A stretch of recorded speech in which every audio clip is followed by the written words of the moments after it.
ARTOWZ പുതിയൊരു വീഡിയോയിലേക്ക് സ്വാഗതം. സിപ്പ് ഫയൽ എങ്ങനെയാണ് എക്സ്ട്രാക്ട് ചെയ്യുന്നത് അതല്ലെങ്കിൽ ഓപ്പൺ ചെയ്യുന്നത് എന്നാണ് ഇന്നത്തെ വീഡിയോയിൽ നമ്മൾ നോക്കാൻ പോകുന്നത്. നമുക്ക് വീഡിയോയിലേക്ക് കിടക്കാം. ഒരുപാട് ഫയലുകൾ ഉണ്ടാകുന്ന സമയത്ത് അതിനെ ട്രാൻസ്ഫർ ചെയ്യാൻ വേണ്ടി അതിൻ്റെ സ്റ്റോറേജ് കംപ്രസ് ചെയ്ത് സിപ്പ് എന്നൊരു ഫോർമാറ്റിലേക്ക് മാറ്റാറുണ്ട്. അങ്ങനെയുള്ള ഫയലുകളായിരിക്കും നമ്മൾ ഇൻ്റർനെറ്റിൽ നിന്ന് പല ആപ്ലിക്കേഷനും അല്ലെങ്കിൽ മറ്റു ഫയലുകളൊക്കെ ഡൗൺലോഡ് ചെയ്യുന്ന സമയത്ത് ലഭിക്കുന്നത്. ഈ ഒരു ഫയലിന് നമ്മുടെ കമ്പ്യൂട്ടറിൽ ഒരു ഫോൾഡർ രൂപത്തിലേക്ക് മാറ്റേണ്ടതുണ്ട്. അത് എങ്ങനെയാണ് ചെയ്യുന്നത് എന്ന് നമുക്ക് നോക്കാം. അങ്ങനെ ചെയ്യുന്നതിന് WinRAR എന്ന് പറയുന്ന ഒരു സോഫ്റ്റ്വെയർ നമ്മുടെ കമ്പ്യൂട്ടറിൽ അത്യാവശ്യമാണ്. ഈ ഒരു സോഫ്റ്റ്വെയർ നിങ്ങളുടെ കമ്പ്യൂട്ടറിൽ നിർബന്ധമായിട്ടും ഉണ്ടായിരിക്കണം. പല ആവശ്യങ്ങളിലും ഇത് ഉപകാരമായിട്ട് വരുന്നുണ്ട്. വെറും 4 MB മാത്രമുള്ള ഈ ഒരു സോഫ്റ്റ്വെയർ ഡൗൺലോഡ് ചെയ്യാനുള്ള ലിങ്ക് ഞാൻ ഡിസ്ക്രിപ്ഷനിൽ കൊടുത്തിട്ടുണ്ട്. ആ ഒരു ലിങ്കിൽ ക്ലിക്ക് ചെയ്ത് കഴിഞ്ഞാൽ ഇതേപോലെ ഒരു ഇൻ്റർഫേസിലായിരിക്കും നിങ്ങൾ ചെന്നെത്തുന്നത്. ഇതിൽ നിന്നും താഴെ കാണുന്ന ഡൗൺലോഡ് WinRAR എന്ന് പറയുന്ന ഈ ഒരു ബട്ടണിൽ ക്ലിക്ക് ചെയ്ത് കൊടുക്കുക. അങ്ങനെ ക്ലിക്ക് ചെയ്യുന്ന സമയത്ത് ഇതേപോലെ ഇൻ്റർഫേസിൽ എത്തുന്നതാണ്. താഴെ കാണുന്ന ഡൗൺലോഡ് WinRAR എന്ന് പറയുന്ന ഈ ഒരു ബട്ടണിൽ വീണ്ടും ക്ലിക്ക് ചെയ്ത് കൊടുക്കുക. ഉടനെ തന്നെ ആ ഒരു ഫയൽ നിങ്ങളുടെ കമ്പ്യൂട്ടറിൽ ഡൗൺലോഡ് ആവുന്നതാണ്. എൻ്റെ കമ്പ്യൂട്ടറിൽ ഇപ്പോൾ ആ ഒരു ഫയൽ ഡൗൺലോഡ് ആയിക്കൊണ്ടിരിക്കുകയാണ്.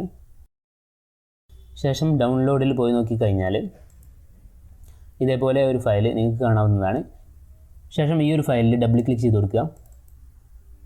ഇവിടെ യെസ് എന്ന് പ്രസ് ചെയ്ത് കൊടുക്കുക. ശേഷം ഇൻസ്റ്റാൾ എന്ന് ക്ലിക്ക് ചെയ്ത് കൊടുത്താൽ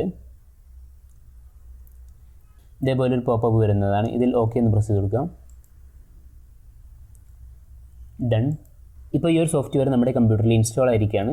ശേഷം ഇങ്ങനെ ഒരു ഫോൾഡർ ഓപ്പൺ ആയി വരുന്നതാണ്. അത് ക്ലോസ് ചെയ്യാം. ഇനി നമ്മുടെ കയ്യിലുള്ള ഏതെങ്കിലും ഒരു സിപ്പ് ഫയൽ എക്സ്ട്രാക്ട് ചെയ്ത് നോക്കാം.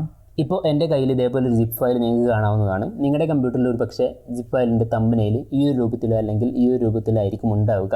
അതിന് മുകളിൽ മൗസ് വെച്ചുകൊണ്ട് മൗസിൻ്റെ ഈ ഒരു ബട്ടൺ പ്രസ് ചെയ്ത് കൊടുത്തു കഴിഞ്ഞാൽ ഇതേപോലെ കുറച്ച് ഓപ്ഷൻസ് നിങ്ങൾക്ക് ലഭിക്കുന്നതാണ്. നിങ്ങൾ ഉപയോഗിക്കുന്ന വിൻഡോസിൻ്റെ മറ്റു വെർഷൻസുകളാണെങ്കിൽ ഇതേപോലെ 4 ഓപ്ഷൻസ് നിങ്ങൾക്ക് ഈ ഒരു ഭാഗത്ത് കാണാവുന്നതാണ്. ശേഷം ഇതിൽ നിന്ന് എക്സ്ട്രാക്റ്റ് ടു എന്ന് പറഞ്ഞതിന് ശേഷം നമ്മുടെ ആ ഒരു ഫയലിൻ്റെ പേര് കാണാവുന്നതാണ്. അതിൽ ക്ലിക്ക് ചെയ്ത് കൊടുക്കുക. അങ്ങനെ ക്ലിക്ക് ചെയ്ത് കഴിഞ്ഞ ഉടനെ തന്നെ നമ്മുടെ ഫയൽ ഒരു ഫോൾഡർ രൂപത്തിലേക്ക് മാറുന്നതാണ്. ശേഷം നമുക്കിത് ഓപ്പൺ ചെയ്ത് സിമ്പിളായിട്ട് സാധാരണ ഫയലുകളൊക്കെ ഉപയോഗിക്കുന്നത് പോലെ ഉപയോഗിക്കാവുന്നതാണ്. ഇങ്ങനെയാണ് സിപ്പ് ഫയൽ എക്സ്ട്രാക്ട് ചെയ്യുന്നത്. ഈ ഒരു വീഡിയോ നിങ്ങൾക്ക് യൂസ്ഫുൾ ആയിട്ടുണ്ടെങ്കിൽ തീർച്ചയായിട്ടും ലൈക്കും കമൻറ്റും ചെയ്യാൻ മറക്കരുത്. അതുപോലെ തന്നെ ഇതുപോലുള്ള ടിപ്സുകൾ ഇനിയും ലഭിക്കുന്നതിന് വേണ്ടി ചാനൽ സബ്സ്ക്രൈബ് ചെയ്യുക. മറ്റൊരു വീഡിയോയിൽ കാണുന്നതുവരെ ഗുഡ് ബൈ.